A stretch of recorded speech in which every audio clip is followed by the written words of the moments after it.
Doctor साहब, हमारी रोजमर्रा खुराक की कुछ जरूरी एलिमेंट्स जैसे कि नमक, सोडा, चर्बी, घी, इनका हमारा वजन बढ़ाने में कितना किरदार होता है? हाँ सही साहब, बहुत अच्छा सवाल है। आपने डायरेक्ट सवाल कर दिया, क्योंकि ये चीज़ें भी हमने पिछले दिनों देखी कि एक खाने की मेज़ के ऊपर 3 किस्म की कोल्ड ड्रिंक्स मौजूद हैं, साथ ही में 2 किस्म के डेजर्ट्स मौजूद हैं, चावल 2 किस्म के मौजूद हैं, साथ में जो है रोस्ट मुर्गे मुसल्लम भी है, साथ में जो है सीख कबाब भी है, और साथ में जो सब्ज़ी है वो सब्ज़ी ना कहने के बराबर है। साग को जिस तरीके से हमारे मुल्क में शादियों के लिए पकाया जाता है, इंतहाई लग़्व तरीका है वो। इस तरह साग कोई नहीं बनाता, कोई नहीं खाता, लेकिन लोग जो है चिकनाई में डूबे हुए जो है उस खाने को पसंद करते हैं और फिर बेतहाशा खाते हैं। देखें, नमक ज़्यादा खाने से वज़न बढ़ता है, और नमक ज़्यादा डालने से जिन तरकारियों में या अचारों में या टिन में डाला जाता है, और कई किस्म के नमक भी हैं ना, देखें ना, जैसे चाइनीज़ साल्ट कहते हैं, सोडियम ग्लूटामेट हो गया, फिर ये हमारा सोडियम क्लोराइड हो गया, हमारा फिर कलमी शोरा है, पोटाशियम क्लोराइड भी हो गया। तो यहाँ पर फिर जितनी भी हमारी सब्जियाँ जो जो आजकल जो है बहुत ज़्यादा जो है मसनूई खाद से बनती हैं, तो वो नमकियात भी जो हैं वो, तो ये इनको कट डाउन करना पड़ता है। इसका एक फ़ायदा तो ये होता है कि आपका बदन जो है वो मुतनासिब रहता है, दूसरा आपको ब्लड प्रेशर नहीं होता। फिर सोडा ले लें। अब हम जो है बेकिंग सोडा जो है सारी बेकरी की चीज़ों में इस्तेमाल करते हैं, वो भी नमक है। सोडियम तो है ना, सोडियम बाइकार्बोनेट, तो सोडियम हो गया। इस तरह से चर्बी, तो जो चर्बी बेकरी के सामान में होती है, या हमारे कढ़ाई टिक्के में होती है, या हमारे समोसों पकौड़ों में होती है, ज़्यादातर ये टॉक्सिक होती है, मसनूई होती है, और ज़्यादा हाइड्रोजनेटेड होती है, और ज़्यादा एसिडिक होती है। ये तमाम चीज़ें जहाँ पेट को ख़राब करती हैं, वहाँ जो है वज़न को भी बढ़ाती हैं। तो आप खुद सोचिए कि ज़्यादा चर्बी मुरग़र ग़िज़ाएँ खाना। लेकिन फिर एक नसीहत कि अगर आपके पास अपनी गाय है, आपके पास अपनी भैंस है, आप उसका दूध लेते हो, तो उससे जो मक्खन और घी निकालते हो, वो आपके लिए, आपके बच्चे के लिए, आपके बुज़ुर्गों के लिए बेहतरीन चीज़ है, लेकिन एतदाल के साथ। You can take natural fat of a cow and buffalo, but in a moderate quantity. जैसे कि आप दूध की मलाई जो है वो भी लेते हो, बच्चों को मलाई के साथ शहद मिला के टोस्ट पे लगा के देना चाहिए, ठीक है। तो यहाँ लगे हाथों में आपको बताता चलूँ कि हम अपने बच्चों को भी अपने साथ जहर खिला रहे हैं। बच्चों को माँ के दूध के अलावा जब आप बैरूनी ग़िज़ाएँ देते हैं तो कितना पैसा लगता है। यही ग़िज़ा आप घर में सूजी को भून के और उसमें पिसे हुए बादाम डाल दें, अखरोट डाल दें, और उसको दूध में या पकाएं, उसका हरीरा या हलवा बना के खिलाएं। फिर दलिया जो है, बच्चों को दलिया देने से पहले दलिया ग्राइंड कीजिए और उसे गर्म दूध में डाल के पकाइए, और उसमें शहद डाल दीजिए।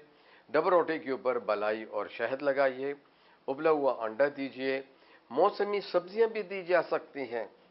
कोई भी सब्जी अगर आपके घर में पकी हुई है रात को, और उसमें जो है कम से कम मिर्च मसाले कम हों, वो बहुत ज़्यादा ओवर कुक ना हो, तो वो भी आप जो है आप उसको अपने रोटी के साथ या मक्खन लगी हुई रोटी या पराठे के साथ दे सकते हैं। और घर से बाहर जाते हुए भी आप बच्चों को जो है कभी हलवे के लड्डू बना दें, कभी बादाम और अलसी और अखरोट की सूजी के साथ जो है लड्डू बना के उनको दे दें। इस तरह की चीज़ें जो है बच्चों को देनी चाहिए। सैंडविच अगर आप देते हैं तो सैंडविच के अंदर आप जब अंडे की आमलेट रखें तो साथ में सलाद के 2 पत्ते भी रखें, और 2 पीस जो है उसमें टमाटर की भी रखें, 2 जो है खीरे की भी रखें। मोनीज़ वगैरह को खुदा हाफिज़ कहें, टोमेटो सॉस को खुदा हाफिज़ कहें, टमाटर केचप को खुदा हाफिज़ कहें। ये तमाम चीज़ें जहरीली हैं, ये पैकेजेस में आती हैं, ये टिन में आती हैं, इनका कोई मयार नहीं होता। बाहर के लोगों का बहुत सख्त मयार है, FDA का सख्त मयार है।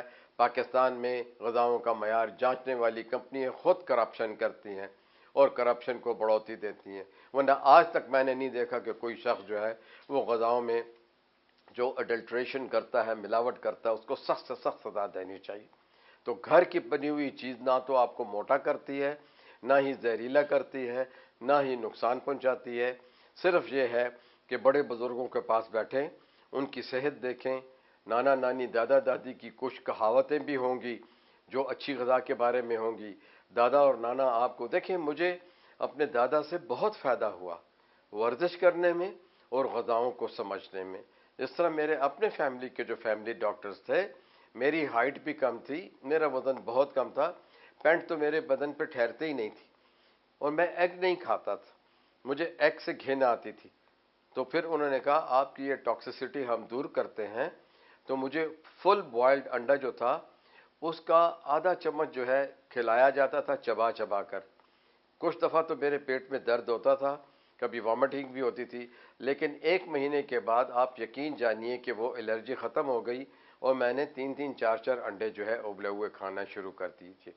कई दफ़ा ट्रू एलर्जी होती है जिसमें कि हम ये चीज़ें मना कर देते हैं, लेकिन अंडा एक बेहतरीन प्रोटीन है। फिर देखें, आप अपने बच्चों को घर में उबला हुआ लोबिया दें, उबला हुआ सोयाबीन दें, उसमें आप पुदीने की चटनी डालें जायके के लिए, उसमें थोड़ा सा नींबू डालें। बच्चे बहुत खुश होंगे अगर अपने टिफ़िन में, अपने लंच बॉक्स में जो है उबला हुआ लोबिया या उबले हुए चने जो हैं, जैसे काबली चने कहते हैं, वो लेके जाएं जिसमें कि आपने सैलड भी डाला हो।